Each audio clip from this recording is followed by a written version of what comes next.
This is Games, Despair, and Commentary here, and today I want to talk about Dune Spice Wars. Dune is a really amazing IP. The original novels were groundbreaking and trend-setting way before their time. The original Dune games created one of the earliest iterations of an RTS, and one of the earliest attempts at a genre-mixing game as well. You don't really need to know the setting to get into Dune Spice Wars as a game, but at the same time, you won't really learn anything about it either, at least at this point in its early access. If you aren't familiar with Dune already, I highly recommend either reading the books or watching the 6-episode miniseries which covers the events of the first two books. The new movie wasn't necessarily bad, but it doesn't cover a whole lot of the story yet. It ends before the first book ends. Speaking of the new movie, the game clearly takes inspiration from the design choices used in it. When you start a game, you choose your leader, all of the choices are clearly designed after their movie incarnations. The same can be said of most of the things in the game after that. That's not too big of an issue, but I dislike that they changed the gender and race of Leah Kynes, who was originally a male, into a black female for the diversity agenda. I also think that the movie inspiration and diversity agenda come into play again whenever it comes to the leaders of the factions. For the most part, they're obvious.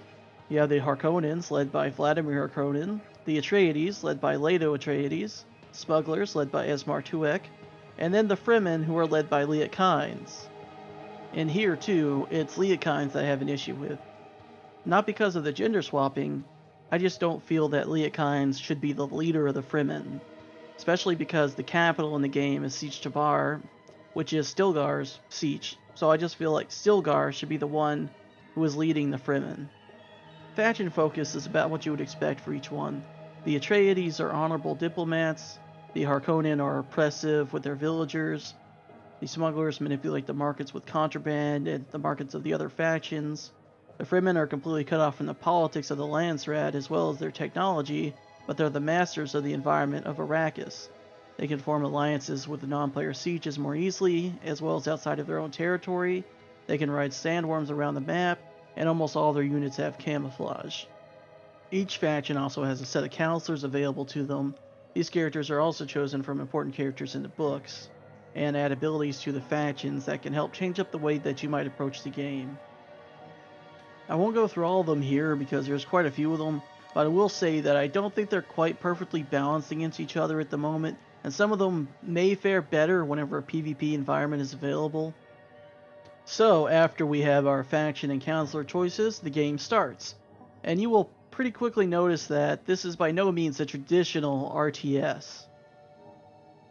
The unit caps are much lower than you would see even in Dawn of War, so you won't be controlling hundreds or even dozens of units. It is real time, but it's closer to a sort of hybrid of a Paradox game like Crusader Kings, with a dash of RTS sprinkled on it.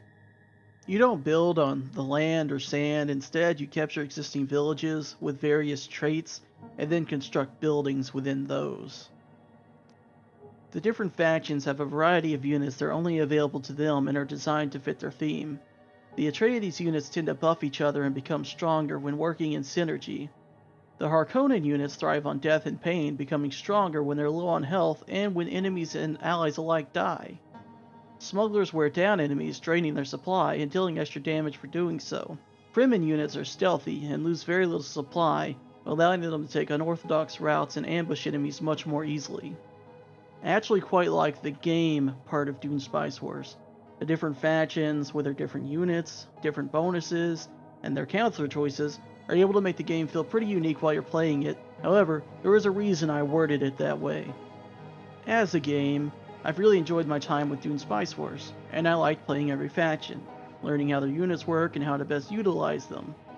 But this game could easily be called something else and reskinned, and there'd be no super apparent connection that it has anything at all to do with Dune as an IP. While the AI Harkonnens play very aggressively in my experience, that seems to be about the only characterization that the AI can give to the factions. I think that the major improvement that can be had and is needed to bring the feeling of Dune to Arrakis and Dune Spice Wars is to add some extra characterization beyond the current in-game mechanical bonuses to the factions. I would really like to see some extra event pop-ups that are story or faction specific. Like there could be an event for the Harkonnens where you lose Landsrat standing for word of their degeneracy getting out. Or maybe a story event that has an unlock requirement. Like let's say the Atreides have an event where they meet with the siege leaders and they progress their alliances faster. It was, after all, a big goal of Leto and Paul to ally with the different sieges in Fremen. I just want there to be some characterization to the factions and characters beyond the numbers tweaks for picking them at the start of the game and their available units. I think that would be the best thing that can be done for the game at the moment. That covers the basics of what Dune Spice Wars is, my feelings on it, and my thoughts to improve upon it. If you like the content, then please like, comment, and subscribe to the channel for more.